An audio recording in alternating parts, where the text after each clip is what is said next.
Mubuziza Hajji njagala ombulira amazima. Ddala ebigambibwa nti Wakwata Omwana Bitufu, Hajji azzeemu n'atulika n'akaaba.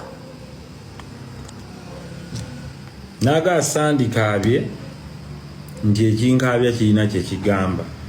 Naye n'okumbuuza ekibuuzo ekyo kyokka, mpulira obulamu bwange ng'omutima gunjokya, gukkakana guggwaawo.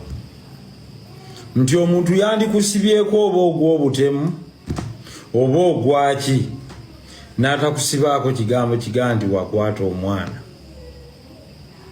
Gwe yaleetanga muwere n'omukuza paka ku bbanga eryo, nagga nti gwe wakutte omwana. Hajji yawasa omukyalo ono mu mwaka gwa 2014. Buli kintu kyange nkirina. Baakola okukyala kwa mirundi 2 ewa maama n'ow'omwami omulala nga bamuyita oba bamweyana ey'Entebe. Yamusanga ali bweya, naye ebyo si bye bikulu. Ebikulu mu bino ndowooza tugende ku prinsipe yaliwo wakati lw'olutabaalo luno okutambula. Hajji abadde atambulanga n'agenda n'akola nadda. Ivan, I'll ring you back. I'm on live stream. Thank you. Abadde atambula n'agendanga n'akola. N'omukyalo ono kwaliwo obutakkaanya kwatandika mu 2017. Nga omwaka gwa 2017 lwe yasooka okusanga okumanya nti waliwo omwami eyasulanga mu nnyumba ye nga taliiwo.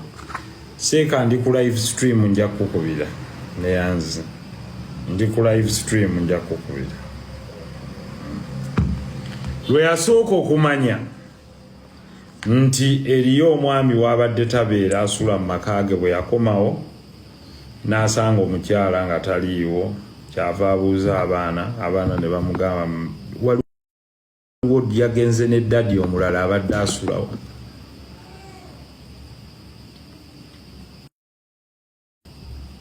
N'agenda, abaana ne bamulaga n'engoye ze nga bazizingira mu kiveera ne baziteeka wansi w'ekitanda. Ebyo sijja kubigendamu. Bwe batyo ne bamala ne baddamu ne batabagana wano ne wano, ebyo byabwe ng'abantu. Hajji yakwatibwa ng'akomyewo nga mu statement gye tulabyeko egamba nti omwana w'omukyala baamukwata mu mwezi gwa 5. Hajji yakomawo okuva e Sudaani mu mwezi gwa 6. Era n'ebiwandiiko nga biraga nti yafuluma n'abeera e Sudaani n'akomawo mu mwezi gwa 6, nga ne records za immigration ziraga ebintu ebyo byonna. Even on the purported date nga taliiwo. Era kigambibwa nti Mbu bw'angambye abantu bamugamba nti wootabadde emyezi gino gyonna ng'omwami omulala yasula mu maka ago era yagabeeramu, yatambula n'omukyalo. Hajji bw'akomawo beebuzaabuza, agenda anoonya endagamuntu n'ebirala, sijja kubyogerako ebyabwe biri financial bye baali bakola. Agenda okutuuka ng'amannya mu Finance Trust Bank ge yalekayo ng'ayambako omukyalo ono okusasula looni nga gaakyuka dda, nga Hajji takyali garanta wa looni eno, ng'efunyeeko garanta nga ye Kazibwe.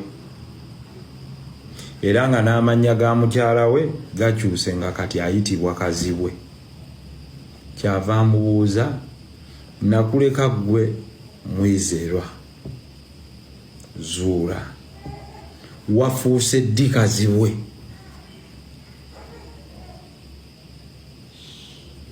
n'ebigambo byamuddamu sijja kubyogera kuba bya buntu byabo. Namugamba nja kulaga, nja kukola buli kisoboka, ojja kutulaba.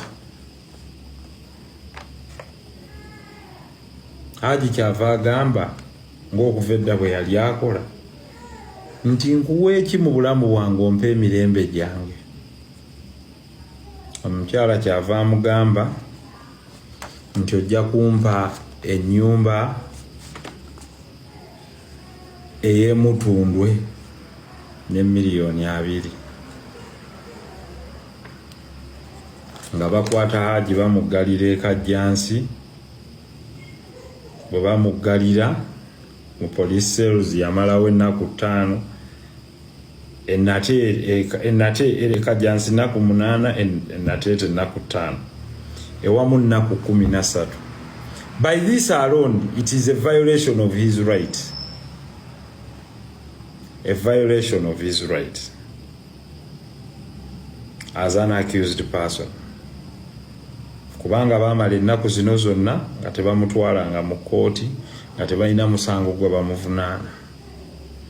Ebirala ebimu lwaki sijja kubyogera kuba biririgo, era mujja kuwulira mu kkooti. You'll just feel mu cross examination. Abasinga bwe mulijja, I think you'll join the world in seeing injustice. Nga bamuleetera endagaano era nayo kweri ku fayiro emugamba nti atunze amaka ge ag'emutundwe abeere nga agaguzizza omukyalo ono ng'amuwadde ne $2,000,000 nga tewali kigamba atunzizza, wabula talina kyataddeyo nti oli talina kyamuguze. Ebyo nabyo mujja biraba ku evidence eri mu kkooti. Hajji yaggyibwako omusaayi emirundi 2 ng'ali ennateete lwe yali ekajja nsi. Okukakasa nti oba okukebererwa kw'omuwala oli nga bwe nabadde mbasomesa eggulo kutaalinga okufuna ekintu kye kimu n'okuba nti Hajji ye yamwebakako n'amulekako mu enkwansoze. Ekyo tujja kukibabuulira kubanga eza rizaati zijja kubeera ku fayiro nga medical doctor amaze okuzireeta. Naye nze nga bwe mbagambye, Hajji ye atya Mungu we agambye buli omu ensi egenda kulaba amazima. Bwe ndiba nga yenze njagala bampanike buwanisi byebibadde ebigambo bye. Tebakolanga kirala kyonna, ogwange bagusalanga ku olwo ne banteeka kalabba ne bampanika. Naye ne bwe ndiba mmaze okuvaayo, mbasaba bassebo ne bannyabo munnyambe tunoonye eyeebaka ku mwana oyo, era omwana oyo afune kye tuyita justice. Bye bigambo bye.